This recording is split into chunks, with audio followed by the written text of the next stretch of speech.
De número 23.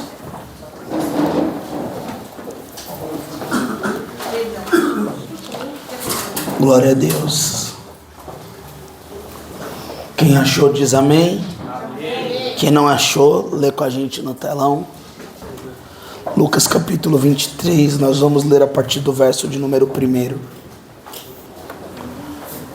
Eu queria muito poder pregar sobre Lázaro. Queria mesmo. Não, Naamã não é ainda. Eu queria muito hoje pregar sobre a ressurreição de Lázaro. Mas hoje Deus me levou para esse texto. Naamã está um caso sério. Naamã eu estou até desistindo. Vou esperar a hora que Deus mandar, porque não está dando, né? Lucas 23.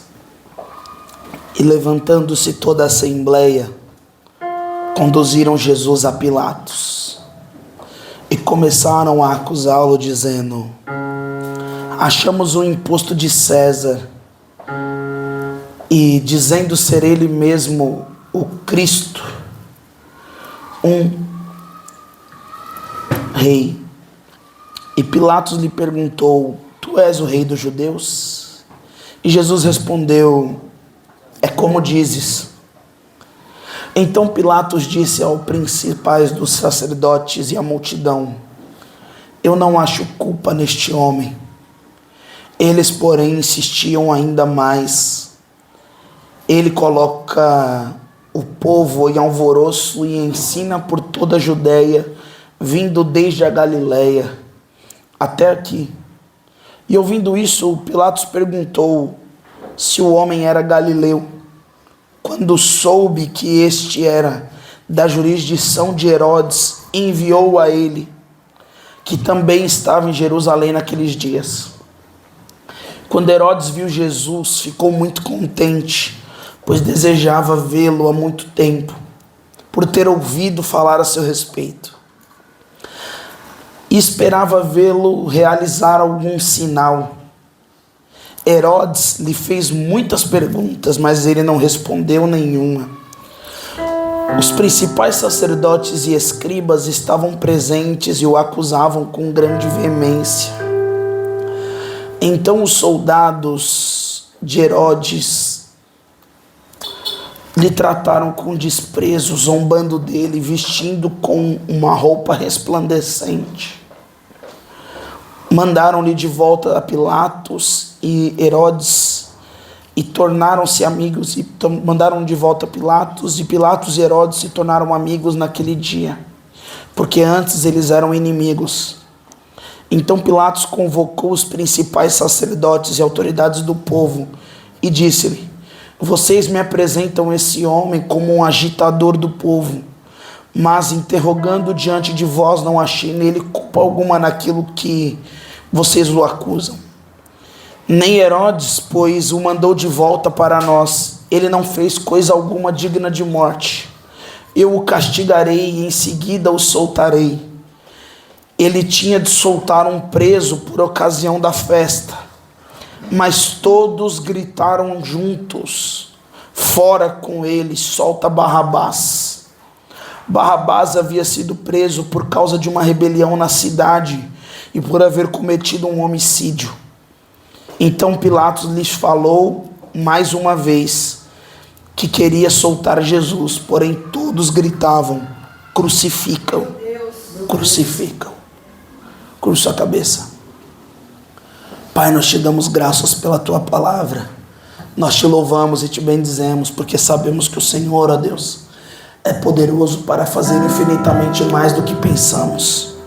Espírito Santo de Deus, fala aos nossos corações nessa noite.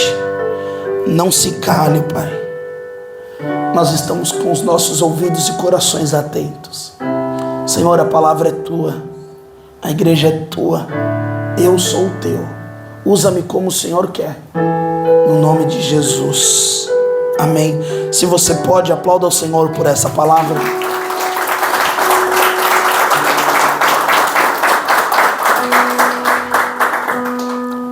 Lucas capítulo 23.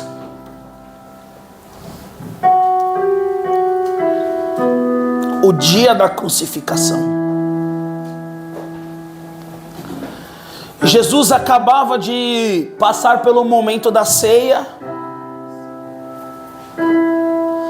Na mesa da ceia, ele acabava de dizer aos seus discípulos que haveria um traidor.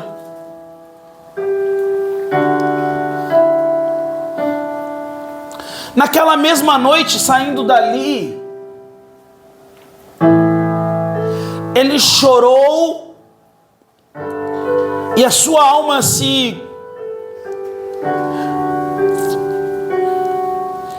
sofreu a tal ponto dele suar gotas de sangue.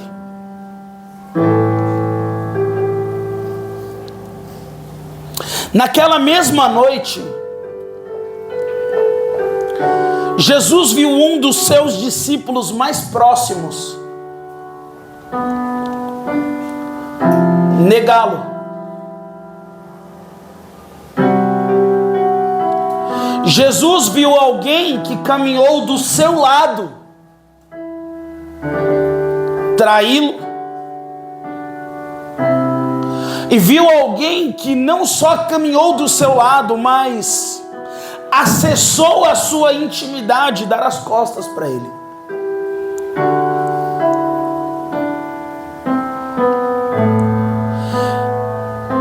Eu não sei qual é o grau de sofrimento que um ser humano pode suportar, mas o que eu sei é que Jesus passou pelo pior tipo de sofrimento que poderia existir. Porque antes do sofrimento físico, veio o sofrimento emocional.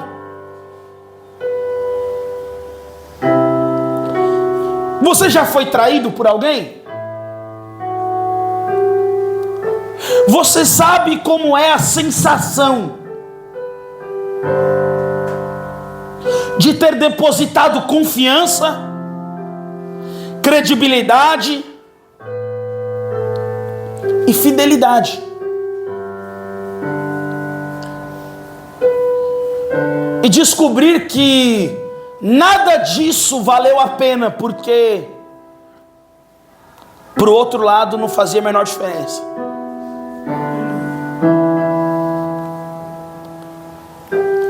Você sabe qual é a sensação de ter de olhar nos olhos de alguém e saber que essa pessoa é um traidor?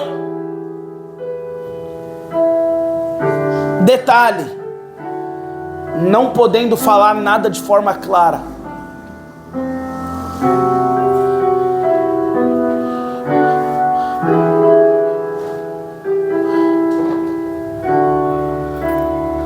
Não podendo fazer aquilo que a gente gosta, né? Que é lavar roupa suja na frente de todo mundo. Eu vou te expor, seu traidor.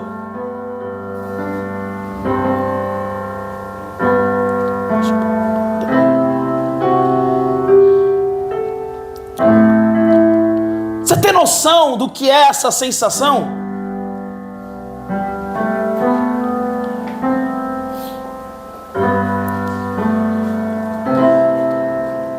Você tem noção do que é a sensação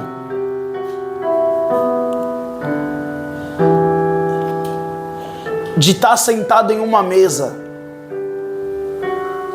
aonde as pessoas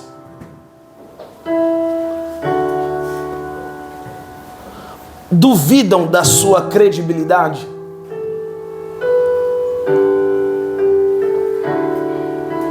Mas não são pessoas estranhas, são pessoas que compartilham a mesma missão que você. Você sabe o que é estar numa mesa aonde você tem a certeza que as pessoas que partilham essa mesa com você, na primeira atitude que as decepcione, elas vão embora sem pensar? E detalhe, elas não sofrem por te dar as costas. Pelo contrário, cada uma delas acha que pode seguir com a própria vida.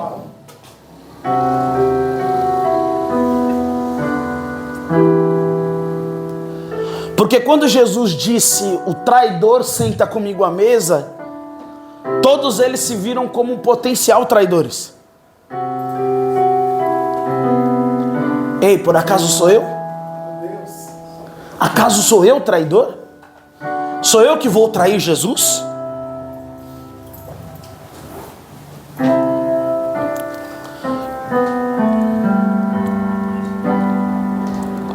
Mas aí você vai falar, pastor, a gente tem que se acostumar com esses ambientes, porque nem todo mundo que diz estar com a gente, está com a gente. Verdade.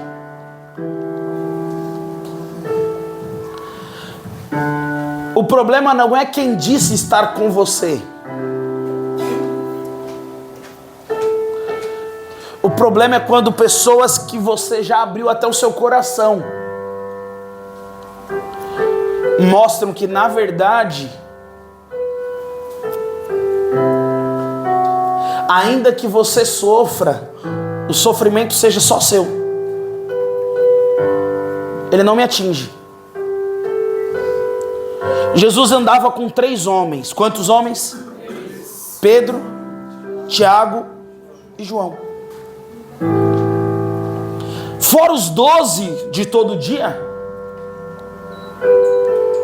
Fora os 12 de todo dia, tinham 3, irmão. Sabe aquela galera do tempo ruim?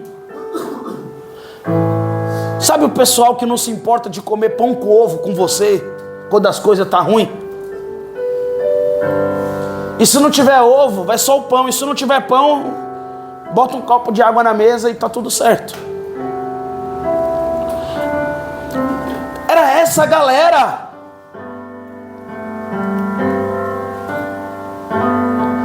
Que Jesus descobriu que,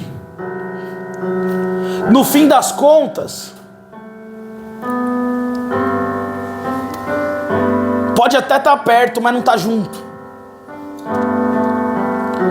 Eles estariam juntos depois, mas não ali.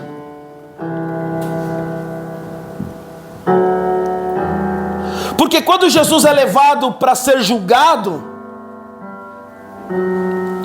o discípulo que Jesus escolheu como sucessor de liderança foi o primeiro a dar as costas. Qual o nome dele? Pedro.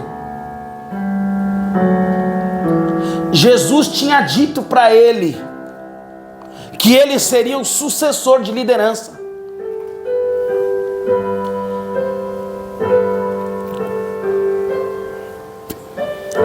Mas na hora da pressão, irmãos, falou, eu? Conheço não. Você andava com ele, não andava? Eu? Não, você fala parecido com ele.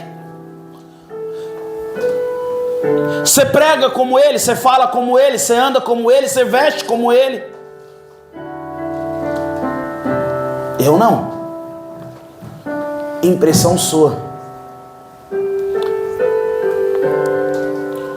Mas eu já preguei sobre isso aqui. De lá de dentro do Sinédrio, Jesus olha para Pedro e, fitando ele nos olhos, Pedro entende o recado. Qual o recado? Quando eu te chamei, eu já sabia desse dia. Quando eu te encontrei lá no barco, eu já sabia desse dia. Eu sabia que um dia você não suportaria a pressão. Só que a história que nós entramos hoje é a história do julgamento de Cristo. E quando Jesus está sendo julgado, não tem um discípulo lá do lado dele.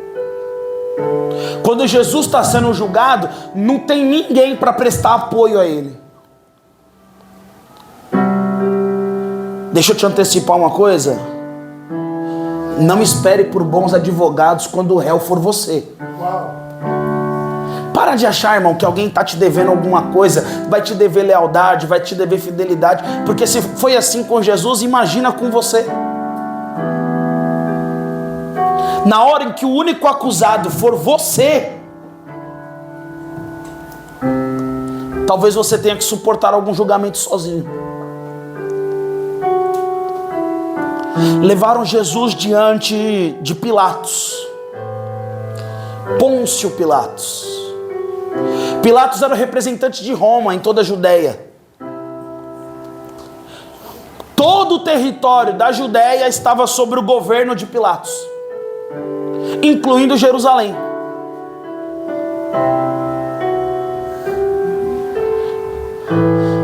E como é que eles fazem para prender Jesus? Eles acusam que Jesus está sonegando imposto. Você paga seus impostos, irmão, pelo amor de Deus. Porque se pegaram Jesus por isso, imagina a gente. Sabe o que é isso? A gente tem que parar de ter esperanças em governos humanos. Porque foi por conta de um governo humano que Jesus precisou ser julgado.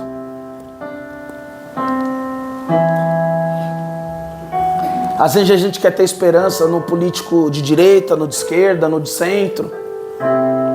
Minha esperança não está aqui, irmão. Ela está aqui. O trono no céu não está vazio. Enquanto homens sentarem nos tronos da terra, a justiça não vai ser feita de fato. Jesus vai ser indagado por Pôncio Pilatos. Ele vai dizer assim: a acusação contra você é que você diz ser rei dos judeus. Você é? A resposta de Jesus é: quem está dizendo é você.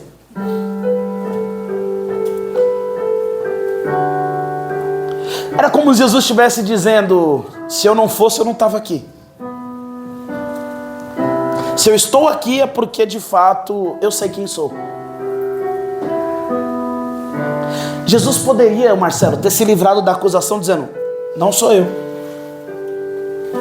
Mas a gente precisa aprender que mesmo diante de sentenças contra a nossa vida, não nega quem você é. Você precisa se conhecer ao ponto de se manter firme o suficiente, mesmo quando tudo for contrário a você. Não nega quem você é. Ah, mas eu sei quem sou. Eu sei quem sou. E se isso for o motivo da minha condenação, eu vou continuar sendo. Porque às vezes a perseguição vem pelo lugar que ocupamos. A perseguição vem pelo título que temos. A perseguição vem por aquilo que alcançamos e que nem era sobre o fato de ter títulos ou ocupar tronos. É porque nós nascemos para esse propósito. Pilatos fala: olha, eu não posso julgar esse homem porque eu não acho culpa nele. Mas já que vocês estão falando que ele é da região da Galileia também, quem governa a Galileia não sou eu, é Herodes. Não Herodes o Grande, que queria matar Jesus. Esse aqui é Herodes o Tetrarca, filho do Herodes o Grande. E então Jesus é enviado agora para Herodes. Quando chega, o texto diz que Herodes está feliz, porque há muito tempo ele ouvia falar de Jesus.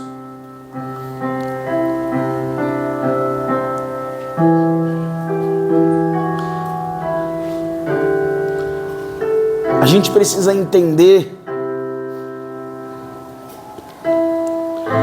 que tem muita gente ouvindo falar de você e você nem sabe, irmão. Tem muita gente ouvindo falar da sua história e você nem sabe ainda. E talvez você só vai conhecer essas pessoas quando elas tiverem a oportunidade de se sentar no lugar de quem vai te julgar. Mas elas já estão ouvindo falar de você. Elas já estão ouvindo falar da sua história. Mas deixa eu te falar uma coisa: quando você estiver diante dessas pessoas, sabe qual deve ser a sua atitude? Você não tem que responder para pessoas que sequer sabem de onde você veio. Elas ouviram falar daquilo que alguém levou para elas, mas elas não sabem de fato quem você é. Você não tem que dar respostas para quem não participou da sua construção. Às vezes a gente se perde porque a gente quer se explicar muito. Existe um ditado que diz que quem muito se explica se complica. Você imagina Jesus tentando justificar para Herodes quem era ele? Bom, eu nasci de uma Virgem Maria, naquela época. Ele ia falar assim: peraí, então você nasceu na época que meu pai mandou matar as crianças? Onde você estava? Às vezes a gente quer dar satisfação demais para coisas que Deus nunca nem pediu para você dar satisfação. Uau. Fala menos. Aprenda a abrir a sua boca no momento certo. A Bíblia vai dizer que aquele que tem o poder de dominar a sua própria língua consegue ter um resultado melhor na sua vida. Às vezes a gente se perde porque a gente é muito linguarudo, irmão. A gente fala demais. Fala o que não devia porque acaba falando aquilo que queria falar, e não fala o que queria, acaba falando o que não devia. Tá todo mundo sabendo o que acontece na sua vida, o que acontece na sua história, porque você está falando. Herodes vai fazer muitas perguntas. O texto diz que Herodes fez muitas perguntas. Tem gente que dá uma urticária nela. Ah, estão me perguntando, eu preciso responder, eu preciso falar, eu preciso. Quem disse que você precisa, irmão? Quem foi que disse?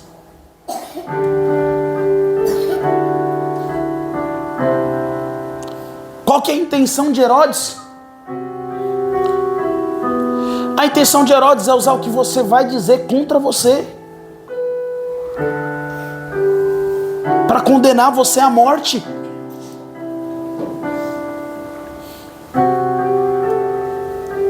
O texto diz que Herodes esperava ver sinais.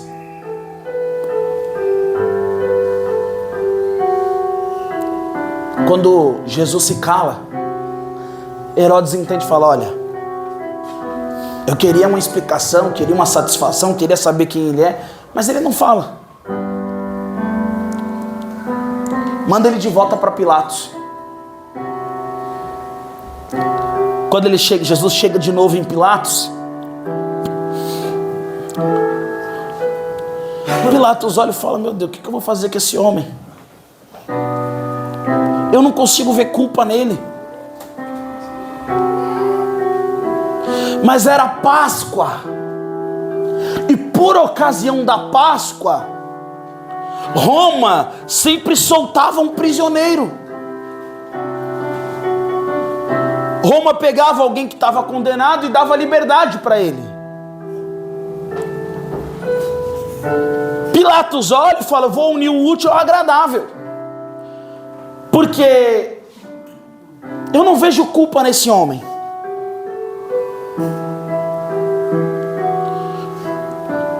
Eu não posso mandar matar quem eu não enxergo culpa.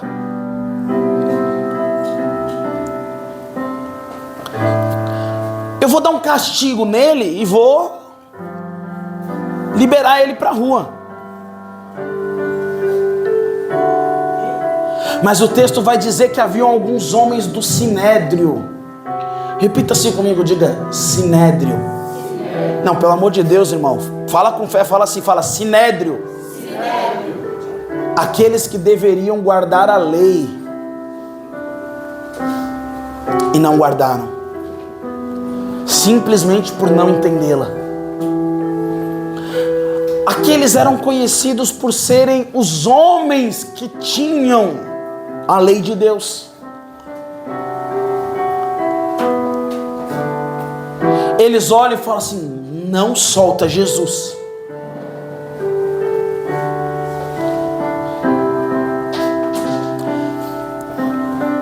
Aí eles vão apelar para algo que é terrível. Eles falam: Pilatos pode nos ignorar, mas Pilatos não pode ignorar a multidão. Deixa eu te falar uma coisa. Cuidado com tudo aquilo que inflama multidões. Normalmente Deus está na direção contrária disso.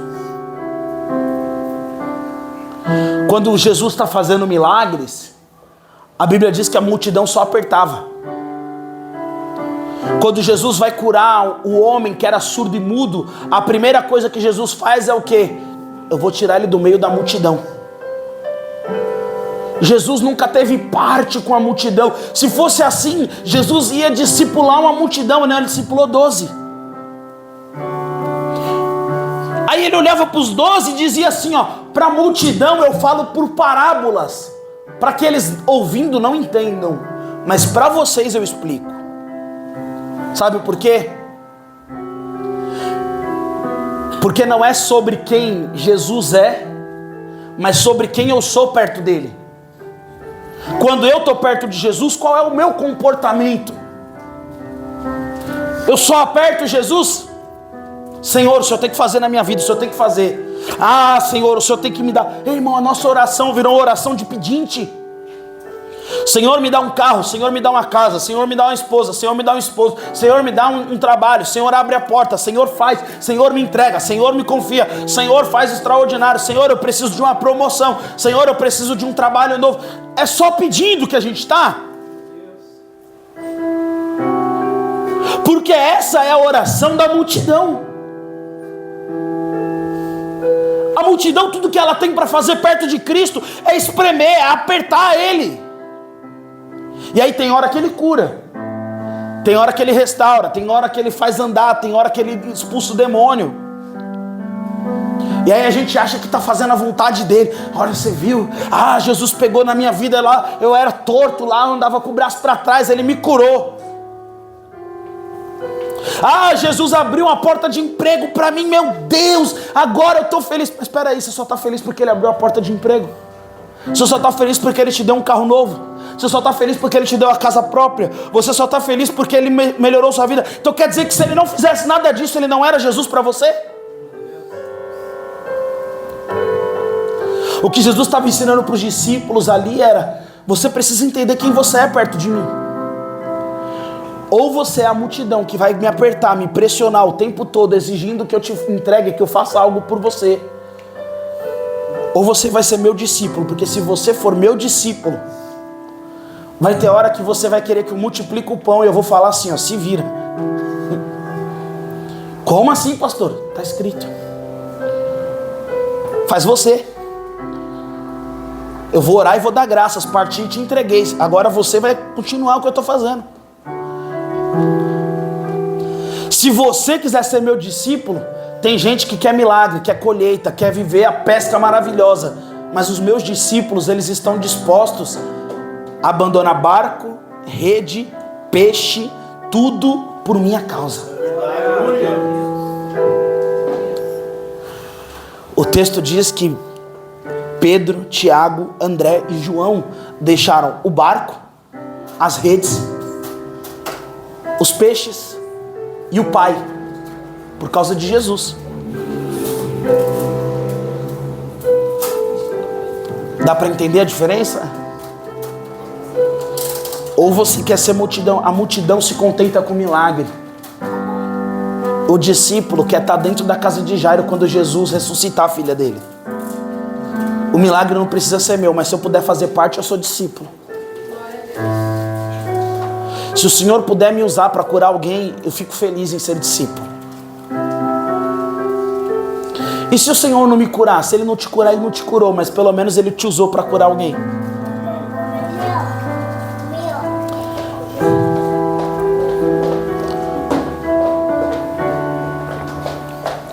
Olha para essa pessoa bonita que está perto de você. Se ela for bonita, se ela não for, você não olha não. Mas se ela for bonita, olha nos olhos dela e fala assim: quem é você, discípulo ou multidão? Quem é você? Você tem que decidir, irmão. Porque quem você é vai determinar onde você vai estar com Cristo. Deixa eu te falar uma coisa. Hoje é ceia, né? Tem muita gente que foi curada, foi liberta dos demônios, mas não vai para o céu. Viveu um milagre, porta aberta, novidade financeira, mas não vai para o céu. Quem é você? Eu não sei você, irmão. Pastor, você está pregando então miséria? Irmão, não estou pregando miséria não. Eu quero prosperar. Com Cristo quero.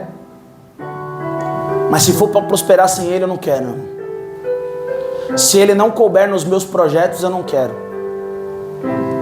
Porque a pior desgraça da minha vida vai ter sido ter sucesso em um lugar onde Ele não pode estar. Não vai ter resolvido nada. Nada. Nada, irmão. Meu papel como sacerdote, como marido, como pai, é entender que, irmão, Jesus precisa estar em tudo. Em tudo. Trabalho duro gera resultado, irmão. Se você trabalhar 16 horas por dia, todo dia, eu duvido você não prosperar. Mas isso é a lei da semeadura. Você planta, você colhe. Isso não tem a ver com salvação. Entende? Naquele momento, eles incitam a multidão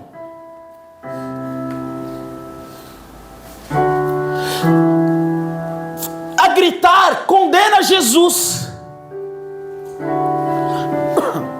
Sabe o que é terrível, irmão? E Deus pegou meu coração com isso essa tarde. É que quem incita a multidão são pessoas que se movem nos bastidores. Covardes que não têm coragem de dar a cara a tapa. Sussurrando pelas coxinhas dizendo: condena Jesus, condena Jesus, condena Jesus. Porque para você contagiar 5.000 pessoas a gritar crucifica-o, para você contaminar toda essa multidão, é porque haviam pessoas infiltradas lá dizendo: olha, vamos agir desse jeito, vamos fazer assim, vamos executar essa ação, vamos fazer dessa forma. E aí no meio disso, o que vai acontecer? Tinha um homicida, um assassino, que durante a revolta daqueles dias de Jerusalém havia sido condenado à morte por crucificação. Seu nome? Barrabás.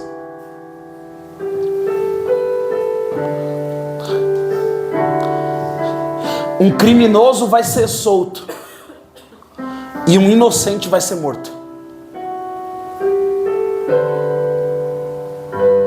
Um criminoso, irmão. Barrabás, ele era um líder político, criando uma revolta em Jerusalém contra o governo romano.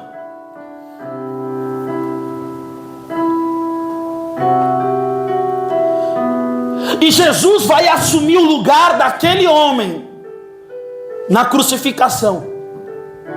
A multidão está dando um brado, gritando: crucifica, crucifica, solta Barrabás e crucifica Jesus, solta Barrabás e crucifica Jesus.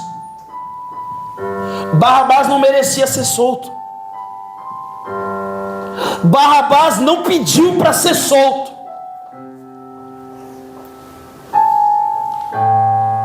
Mas havia um plano para que Cristo fosse crucificado.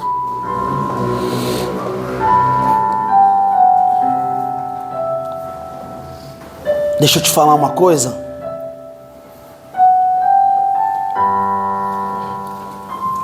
Prazer, Barrabás.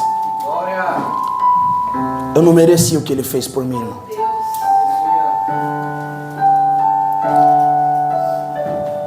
Eu não merecia o que ele fez por mim.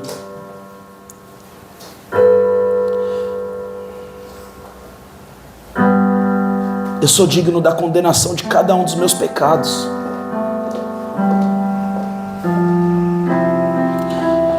Eu não merecia estar nessa mesa, irmão. Essa tarde o Senhor pegou meu coração para me lembrar quem eu sou nessa história. Às vezes é muito bonito a gente achar que a gente é Jesus. Às vezes é muito bonito, irmão, chegar aqui e falar: eu sou pastor. Mas eu sei quem eu sou.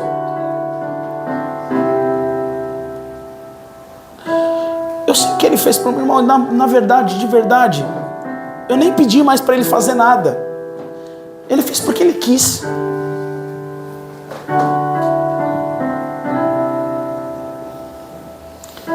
Eu merecia o inferno, irmão. Eu merecia o inferno. Eu não estou falando de vocês, isso não é demagogia. Eu, Afonso, eu conheço os meus pecados. Eu sei onde era para eu estar hoje. Nessa história, eu sei quem eu sou.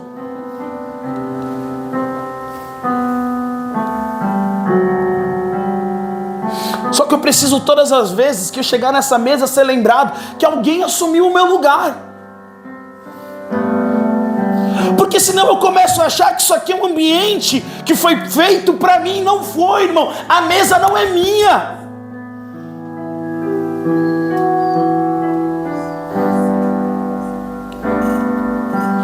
A mesa não é minha.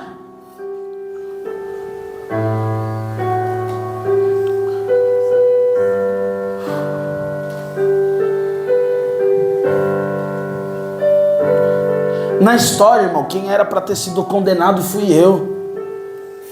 Foi você. Às vezes a gente entra no meio desse ambiente de ceia e às vezes a gente esquece do que a gente está fazendo aqui. Essa tarde eu estava conversando com o pessoal do louvor e Deus me deu uma palavra em Malaquias capítulo 1, irmão. Ah, irmão, como isso doeu na minha alma. Deixa eu te falar uma coisa, para de achar que você é bom, porque você não é. Ele é bom. Para de achar que você tem um direito de escolha, você perdeu esse direito quando entregou sua vida para Ele. A gente está vivendo uma geração de cristãos mesquinhos, que acham que tem o direito de dizer o que vão ou o que não vão fazer para Deus. Se você ainda é senhor das suas vontades, você não entendeu o que é o evangelho da cruz, porque quem era para estar morto na cruz era eu, não era ele. Ninguém achou nada para condenar aquele homem, mas ele deu a vida dele por mim. Deixa eu te fazer uma pergunta. Você conhece alguém que teria coragem de dar vida por você? Porque dizer que a gente dá é muito diferente de dar a vida.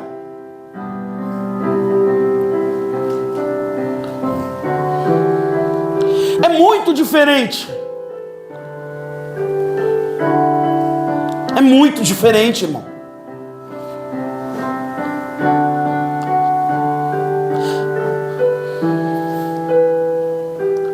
A gente precisa entrar nessa ceia e refletir um pouco sobre quem a gente está pensando que é na história, porque nós estamos exigindo muito de algo que nós não conquistamos nada.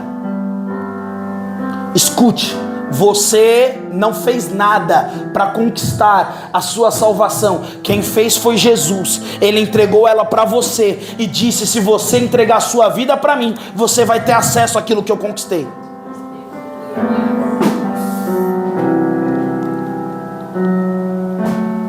Deixa eu te dizer uma coisa.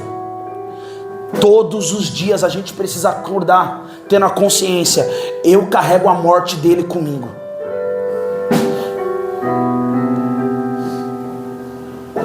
Eu carrego a morte de Cristo comigo. É por isso que Paulo, em Gálatas capítulo 2, versículo 20, ele vai dizer: não sou eu quem está vivendo, é Jesus Cristo que vive em mim. Eu tentei devolver a minha vida para Ele, e Ele escolheu continuar vivendo a vida dele por mim, através de mim.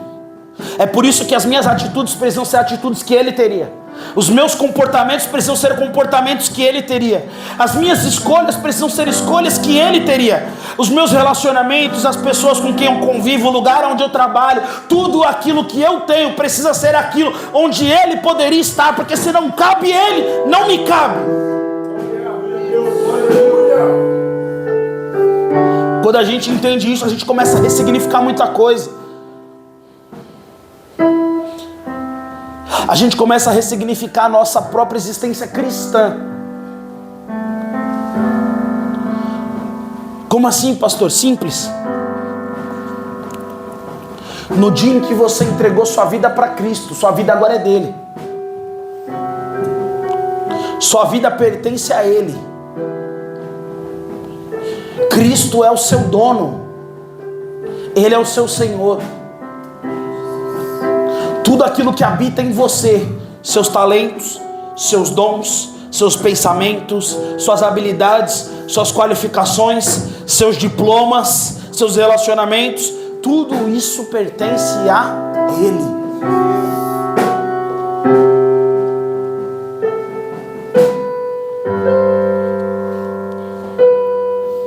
Pertence a Ele. Se você não se enxergar nessa história como Barrabás, você não entendeu o que é o Evangelho ainda, irmão. Romanos vai dizer, quando Paulo escreve, porque todos pecaram e destituídos da glória de Deus foram. Você foi formado em pecado, irmão. Dentro de você habita toda a obra da carne. Luxúria, vaidade, inveja, todas, glutonaria, tudo habita dentro de você. Aquilo que você domina não é pela sua capacidade, é pela capacidade de Cristo em governar a sua vida.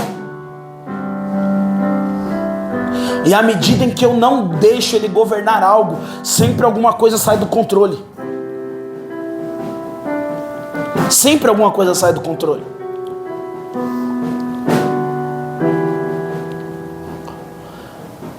Essa palavra é para te lembrar. Essa mesa não foi feita para nós. Mas quando Ele nos deu a vida, Ele também deu acesso a esse lugar. Sabe o que Ele fez com a gente? A gente era órfão. A gente não tinha sobrenome. Ele te adotou. Te colocou na família dele. E te deu o sobrenome do pai dele. Quando ele fez isso, ele abriu para você um acesso que não era seu de direito. Ele abriu para você o acesso de uma mesa que não era sua de direito.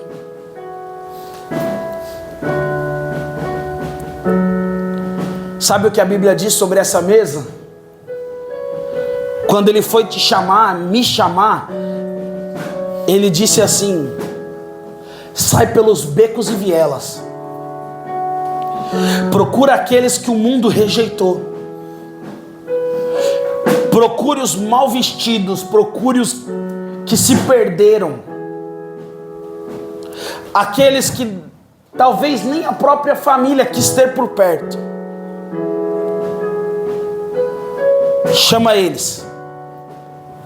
Avisa que na porta vai ter uma roupa nova para eles. Aí a gente entende Sofonias capítulo 1, versículo 10, versículo 7. Ele mesmo preparou um banquete e santificou os convidados. Você tem noção do que é chegar numa festa e ter uma roupa com seu número, um sapato no seu tamanho, limpa, impecável, para você entrar na festa elegante, chique? Você vai olhar e falar assim: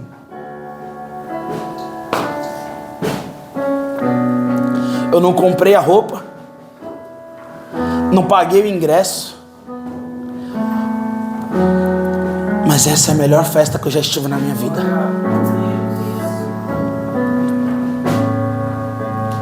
Eu quero orar com vocês. Eu quero só que você lembre, antes de nós cearmos,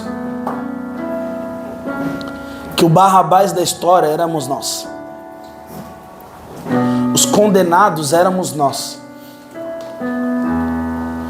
Hoje eu não quero te pedir para sair do seu lugar, mas eu quero te dar liberdade. Dobre o seu joelho se você quiser. Se você não quiser, abaixe sua cabeça. Meu irmão, lembra, o condenado era você. Ele assumiu o seu lugar. Ele assumiu o seu e o meu lugar. Apaga a luz pra gente.